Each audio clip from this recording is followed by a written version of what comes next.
कितना समझदार मेरा बालक, इसने ना रस्सी पकड़ी ना मेरी कोनी पकड़ी, पकड़ा तो सिर्फ मखानी पकड़ ली। अगर रस्सी पकड़ता तो इसका हाथ में लग जाती, मेरी कोनी पकड़ता तो कोनी लग जाती। इसने बिल्कुल समझदारी से इतना छोटा होते हुए भी मखानी को ही पकड़ लिया। मैया के अंदर प्रेम उमड़ आया, कन्या को गोद में बिठाया और मैया मैया भूख लगी है ऐसा जब कहा तो यशोदा मैया दुग्ध पान कराने लगी। लेकिन जैसे कन्हैया पूरे संतुष्ट होकर मैया का स्तनपान कर रहे हैं, उसी समय यशोदा मैया ने सामने एक दृश्य को देखा। और वो दृश्य क्या था? एक चूल्हे पर दूध रखा हुआ था और वो दूध उफन रहा था, और वो दूध उफन कर आग में आ रहा था। क्यों आ रहा था? उस दूध के अंदर एक भावना थी, एक फीलिंग थी कि मैं कृष्ण की, भगवान की सेवा में नहीं लग पाया, क्योंकि भगवान तो यशोदा मैया का ही दूध पी रहे हैं, तो मेरा जीवन तो बेकार कि मैं भगवान की सेवा में नहीं लग पाया, इसलिए ये जीवन रखकर क्या करना, मैं आग में प्रवेश करके अपने जीवन को अंत कर देता हूँ। जब ऐसा विचार किया, दूध उफरने लगा, अग्नि में आने लगा। यशोदा मैया तो देखकर तुरंत कन्हैया को नीचे पटक दिया और जो दौड़ी उस दूध को बचाने के लिए। और जैसी मैया दौड़ी, यशोदा मैया के सिर पर जो सुंदर सुंदर फूल उन्होंने सजाए हुए थे अपने मेनी में, वो सारे फूल गिरते गिरते मैया के चरणों में गिरने लगे। क्यों गिरने लगे? वो फूलों के अंदर भी ये विचार है, पुष्पों के अंदर भी ये भावना है कि आज यशोदा मैया का प्रेम देखकर मैं धन्य धन्य हो गई कि जो आज कृष्ण को, भगवान को भी मैया छोड़कर किसकी रक्षा करने जा रही है? एक दूध की, जो एक भक्त कृष्ण की सेवा करना चाहता था लेकिन कर नहीं पाया, इस कारण से वो अपने जीवन को त्यागना चाहता है। मैया तुरंत दौड़कर उस भक्त को बचाने जा रही है, लेकिन रुष्ट किसको किया?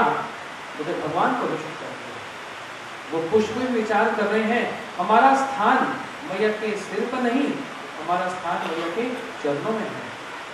इसलिए वो फूल गिरते गिरते यशोदा मैया के चरणों में गिरने लगे और मैया ने जाकर तुरंत दूध को बचाकर नीचे रख दिया।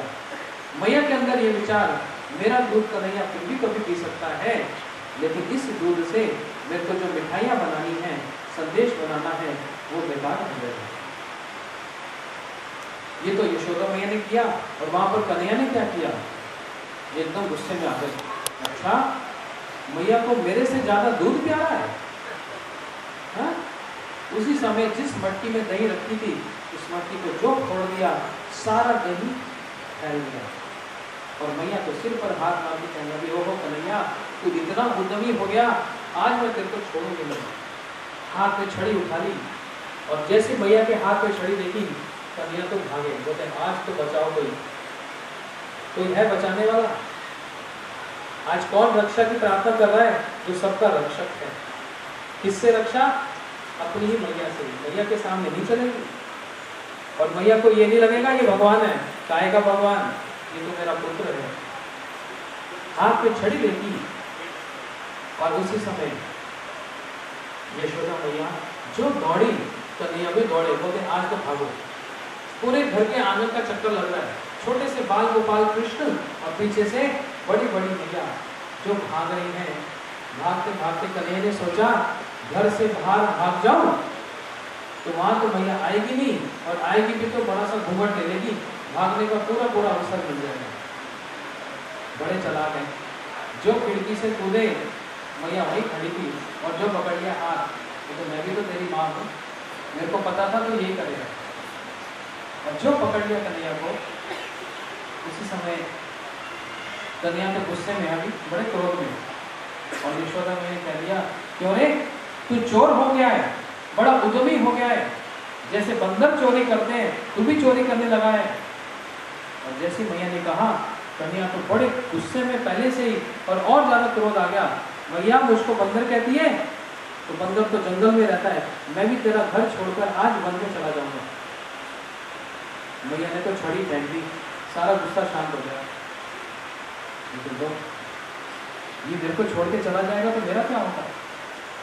यशोदा मैया सोचने लगी, ये मुझको छोड़ के चला जाएगा, अभी ये बड़े क्रोध में है, इसका क्रोध शांत करना है ना, इसको छोड़ देती है। लेकिन अगर ये छोड़ दिया तो ये कहीं घर छोड़कर भाग गया तो इसलिए घर में ही आंगन में इसको कहीं मैं बांध देती हूँ। थोड़ी देर में बना रहेगा, क्रोध शांत हो जाएगा, फिर खोल दूंगी। यशोदा मैया उसी समय एक उखल के साथ, जिस उखल में मंथन हो रहा था, उसी उखल के साथ कन्या को उठाकर अपने जूड़े से रेशमी डोरी निकाली और कन्या को जो बांधने लगी, क्या हो गया? दो उंगली छोटी पड़ गई, दो उंगली छोटी पड़ गई। और मैया सोचने लगी, हाँ ये कैसे संभव है? मेरी इतनी बड़ी डोर और ये छोटी सी कमर, दो उंगली छोटी कैसे पड़ गई? मन में कुछ संशय हो गया। पास में और रस्सियां पड़ी थी, उसको जोड़ लगाया और फिर कन्हैया को बांधने लगी, दो उंगली छोटी पड़ गई। अब तो मैया को चिंता सता रही, फिर क्या कोई अलाय बलाय कोई पूतना आ गई मेरे बालक में? ये बंद क्यों नहीं रहा है? वही जो first impression is the last impression, वो जो 6 दिन के बालक कन्हैया के पूतना का जो था वो अभी तक चल रहा है, फिर कोई पूतना तो नहीं आ गई। उसी प्रकार सारी सखियां आकर हंसने लगी और यशोदा मैया कहने लगी, चुप रहो, कोई मत हंसो, आज मैं इसको पकड़ रही हूँ, बांध रही हूँ, तो सब हंस रही हो। सब अपनी अपनी डोरी निकालो। सब ने अपने जोड़े से डोरी निकाली, मैया के हाथ में दी, मैया ने जोड़ लगाया, कन्या को बांधने लगी, दो उंगली छोटी पड़ गई। अब तो मैया घबरा गई। मैया तो घबराई, लेकिन सारी सखियां हंसने लगी। बोले, यशोदा एक बात बड़ी अच्छी जांच हो गई आज। वो क्या? तेरे बालक को कोई बांध नहीं सकता। ये सुनकर मैया तो शांत तो हुई, लेकिन ये बंद के लिए रहा है, इसके लिए चिंता हो गई। एक बार बंद जाए, मन का संशय दूर हो जाए। कन्हैया बंद नहीं रहे, क्यों? सोच रहे हैं मैं सबके बंधन को खोलने वाला, और मैं ही बंधन में आ गया तो सारा संसार क्या खोलेगा। लेकिन दूसरी ओर यशोदा मैया ने भी संकल्प ले लिया, मैं आज इसको बांध कर ही रहूंगी। मैया पसीने से लथपथ हो गई और मैया के ऐसे परिश्रम को देखकर, दृष्ट्वा परिश्रम कृष्ण कृपया असी स्वबंधने, यशोदा मैया के इस परिश्रम को देखकर कन्हैया ने उस बंधन को स्वीकार किया। और जैसे कन्हैया बंध गए, मैया का क्रोध शांत हो गया। और यही खड़ा रहे, और ये बोलकर मैया गई अंदर। सारे सखा आकर कन्हैया को चिढ़ाने लगे। मैं तो कन्हैया तू बंधा हुआ अच्छा नहीं लग रहा। अरे चुप करो, एक तो मैं बंध रहा हूँ और ऊपर से चिढ़ाते हो। नहीं नहीं, हम तो ये कह रहे हैं हम खेलेंगे कैसे। बोलते जैसे बंधे ऐसे कैसे खेलेंगे। कन्हैया ने कहा कोई खोल दो मेरे को, किसी की हिम्मत नहीं। बोलते ना ना, ये यशोदा मैया का बंधन है, हम नहीं खोलेंगे। क्यों नहीं खोलेंगे? हमने यदि खोल दिया तो मैया हमको भी बांध देगी। ये तो एक बात। और दूसरी बात, जो मुख्य बात वो ये है कि ये बंधन वात्सल्य का बंधन है, जिसको कोई सखा नहीं खोल सकता। बंधन होते हैं ना, जरूरी नहीं हाथ से बांध दिया तो बंधन है। कितने ऐसे बंधन होते हैं जो बड़े सुख वाले होते हैं। हा? किसी को फांसी लगा दो, ये बंधन है ना, ये दुख वाला है। किसी को कुर्सी से रस्सी से बांध दो, ये बंधन दुख वाला है। लेकिन कितने ऐसे बंधन होते हैं बड़े सुख वाले होते हैं। कैसे? गले में टाई लगाते हैं ना, अलग अलग कलर की टाई, ये भी तो एक बंधन है, लेकिन कितना सुख वाला है। बगलबंदी पहनते हैं, वो भी एक बंधन है। तो बहुत सारे बंधन बड़े सुख वाले होते हैं। प्रेम का भी बंधन होता है, और प्रेम की जो रस्सी वो दिखती नहीं है, लेकिन उसमें व्यक्ति बंधा हुआ चला आता है। होता कि नहीं? ये कौन सा मंत्र है जिससे हम किसी को बांध सकते हैं? ऐसे मंत्र हैं जो पक्षियों को बांध दे। मैं आपको बताऊं, हमने अपनी आंखों से देखा।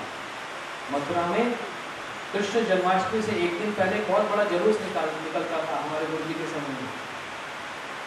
उसमें झांकियां लगती थी, राधा कृष्ण बच्चों को बिठा देते थे और आगे घास सजा देते थे, और वहां पर तोता, कबूतर, ये सब पक्षी बिना पैर बांधे, बिना उनके पंखों को बांधकर वो वहीं के वहीं बैठे रहते थे। हम पक्षी के पास जाकर ऐसे ऐसे हाथ हिलाते, उड़ते ही नहीं वो। मैं हैरान हो गया, और जो झांकी वाला जो मालिक था उससे पूछा तो भाई ये कान नीचे पैरों को बांधा हुआ है। मतलब महाराज बांधा नहीं हुआ, हमने इनको मंत्र से बांध दिया। तो मंत्र से बांध दिया तो कैसे? बोलते है एक ऐसा मंत्र बताऊंगा नहीं, ये उड़ रहे थे, मैं मंत्र पढ़ता हूँ, ये खींचे और चले आ जाते हैं और वहीं पर बैठ जाएंगे, उठ नहीं सकते। मैंने कहा फिर क्या करते हो? बोलते जैसे जुलूस खत्म होगा हम मंत्र पढ़ देंगे, ये फ्री हो जाएंगे, उड़ जाएंगे। ऐसा मंत्र भी होता है। तो ये कैसा बंधन है? मंत्र का बंधन, जहां पर रस्सी की आवश्यकता नहीं, जहां पर पिंजरे की आवश्यकता नहीं। अभी 1.5-2 महीने पहले मैं इंडोनेशिया में था, बाली। एक किसी घर में भागवत थी। जब मैं वहां पर भागवत कर रहा, 2 दिन के बाद मेरे को पता लगा, मतलब मैं बाहर आया उनके आंगन में, कम से कम 15 पिंजरे लगे हुए हैं, पक्षियों को उन्होंने बांध के रखा हुआ है। क्यों? उनको अच्छा लगता है, हॉबी है। अलग अलग रंग के पक्षियों को बांधा हुआ है। मुझको तो बड़ा खराब लगा, बड़ी दया आई। मैंने उनको समझाने का प्रयास किया, किसी की स्वतंत्रता को आप कैसे बांध सकते हो? आपको मन में कोई भी दर्द नहीं होता। एक पक्षी जिसका स्वभाव आकाश में उड़ना है, आप उसको छोटे से पिंजरे में बांध दिए, ये कोई अच्छी बात है? मैं अगर आपको एक कमरे में 10 साल के लिए बांध दूं, आपको कैसा लगेगा? बहुत कुछ समझाया, लेकिन ऐसी आसक्ति है उसमें, मुझे नहीं कुछ पड़ेगा। जब प्यार से नहीं माने, फिर मैंने डर दिखाया। मैंने कहा जैसे आपने पक्षी को बांधा है, ऐसे अगर भगवान आपको बांध दें, फिर आपको कैसा लगेगा? मुझे मेरे को कमरे में कोई बांध सकता है? मैंने कहा वो कमरे बंधन वाली बात नहीं, और बहुत से बंधन होते हैं। प्रेम का बंधन होता है, उसकी रस्सी नहीं होती और वो दिखता नहीं है, लेकिन उसमें व्यक्ति खींचा हुआ चला आता है। आपका ही पुत्र, आपकी ही बेटी आपको छोड़कर चली जाए तो आपको कैसा लगेगा? वो आपको अगर सताए, आपको कैसा लगेगा? बड़ा कुछ डराया, समझाया, ये समझाने की बात थी। तब कहीं जाकर राजी हुआ कि मैं इनको छोड़ दूंगा। 3 दिन और कथा में हो गए, छोड़ा नहीं। 7वें दिन की कथा थी, तो मैंने कहा मेरे को आप लोगों को भागवत कैसी लगी?